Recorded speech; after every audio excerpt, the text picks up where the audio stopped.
Detention, again. Same story, different day. I was in detention about once a week for tardiness. I wonder if they'd still be so eager to dole out punishment if they knew it was because my dad had left last year for cigarettes and then never had come back.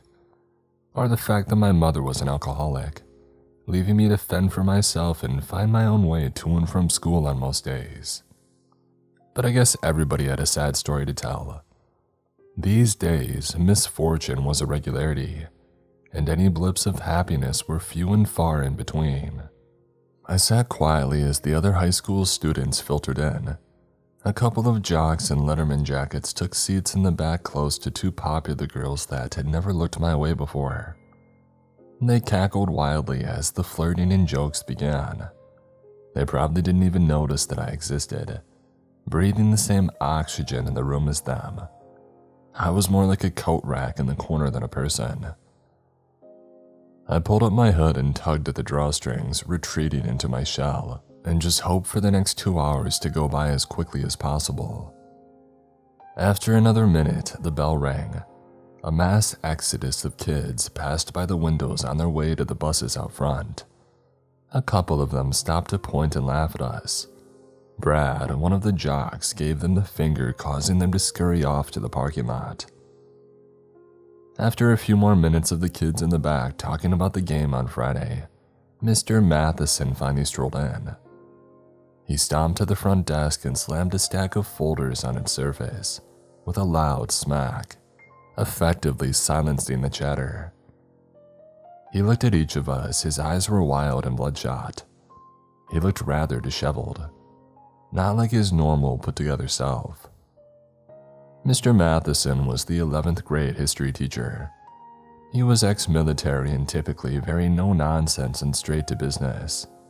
He definitely didn't appear to be his normal self today. "Alright, kiddos, today's gonna be a little different. We're gonna have a little fun in detention this time. Is that alright with everyone?" His grin was borderline wicked, and I didn't like where this was going. "Sure, Mr. Matheson, I love fun," Brad joked, causing the others to giggle. "Shut your mouth, Peterson. You know I've seen you in detention more than any other kid in this school. If it were up to me, you would have been sent out of here a long time ago. But you just keep scoring those touchdowns now, don't you?"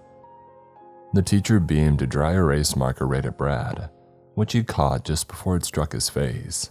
"See, those hands keep the town happy. Well, let's see if you can continue to be lucky, huh?" Mr. Matheson pulled a revolver from his waistband and slapped it on the desk. The entire room gasped and then fell silent. My heart thundered in my chest and my legs tingled with the urge to run. "You see, guys, the feds found my safe house, the collection of guns and an entire hill of Colombian Bam Bam. It's hard to make it in this economy with a teacher's salary. So I reverted to some business practices that I saw in my time with the military." He locked the door and paced the front of the room like a shark circling its prey. "I bet they'll be here any minute to pick me up." Mr. Matheson loosened his tie and tossed it on the floor. "It's life for me, boys. I got some priors that I'm not proud of. Hid them from the school board, of course. No chance of parole, no siree, not for me." He cackled manically and then causing us all to jump. "So, we're going to go out with a bang. Let's have a little fun. This is something that I picked up back in Nam. You ever heard of Russian roulette?" He eyed each of us hungrily. None of us dared to utter a sound. "I'm sure you have, and we're going to play it. Peterson, you're up first. I've been dying to shut up that mouth of yours." He strode to the desk and emptied all the bullets from the cylinder except for one. "Come on up, Peterson," he said as he spun the cylinder and cocked back the hammer. Sir? Please," Brad stammered. "Oh no, come on, don't be shy, it's your time to shine." Brad didn't move. Mr. Matheson stopped to the back of the room and held the gun up to his head. "Okay, I'll do it for you this turn." No, please, sir." Click. "Ooh, your luck continues, Peterson. Who's next?" He eyed each of us, almost salivating with glee. Brad broke down and wept at his desk. "Oh, fine, you bunch of babies, I'll go next." He put the barrel in his mouth and winked at us before pulling the trigger. Click. And the teacher lives. Woo, what a rush. He jumped up and down, giddy with joy. It was sick and I wanted to vomit. "How about Miss Newman? You've got yourself a big mouth as well. Come on up here, prom queen." Jessica Newman shook her head feverishly, closing her eyes as if to wish what was happening away. "Oh, come on now, let's show a little gumption, ladies. You're all made so soft these days, it's really such a travesty." She started to cry, erupting little panic squeaks from her lips. "No? Okay, I'll do it for you as well then." He sighed and came to stand next to her, pressing the barrel of the gun against her blonde hair. "Ready?" She wailed loudly as he pulled the trigger. Click. "Ooh, we're getting close now, boys, I can feel it. Only 3 more chances and one has to be the bullet." Jessica's head fell to her desk with a thud. She had fainted in terror. Mr. Matheson danced around the desks for a moment to a silent song in his head. His arms drifted from side to side as he leapt and twisted like a figure skater. My mouth was dry, I was so afraid. I kept my eyes on the gun. The chrome glinted in the light, threatening death. 3 students left. Can I get a volunteer? Who's going to step up, huh? He scanned the room, pointing with his index finger. Suddenly, through the horror somehow, I came up with a plan. "I'll go," I croaked. "Well, I'll be, Mr. Johnson, who would have thought? You know, it's always the quiet ones. Come on up, my boy." I slowly stood from my desk and walked to the front of the classroom on shaky legs.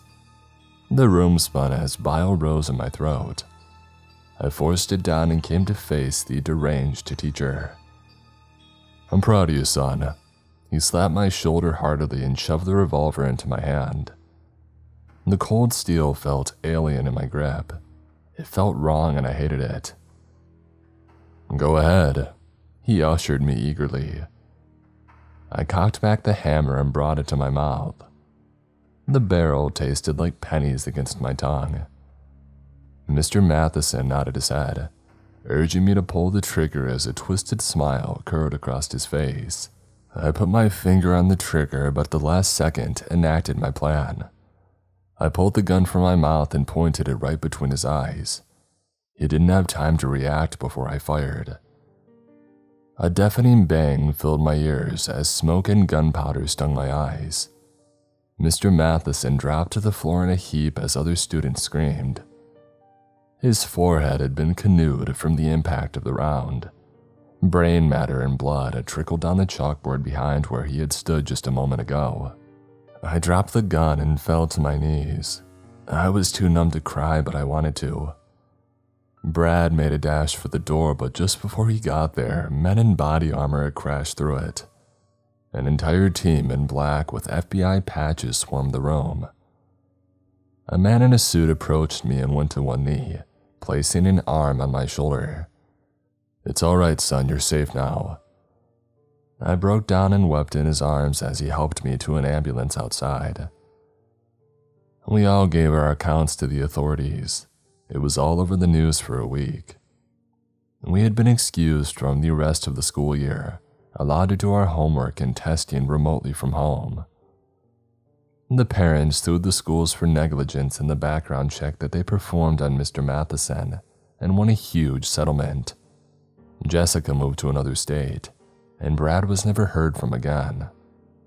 Something about getting his GED and going to work at the family business. My mother felt so guilty that she gave up drinking. She's been sober for 3 months now, and I couldn't be more proud. I still had PTSD. Sometimes I would dream about the taste of that gun in my mouth, and sometimes when I dreamed, I had pulled the trigger on myself. The therapy was helping, but sometimes I wish that it would have done it.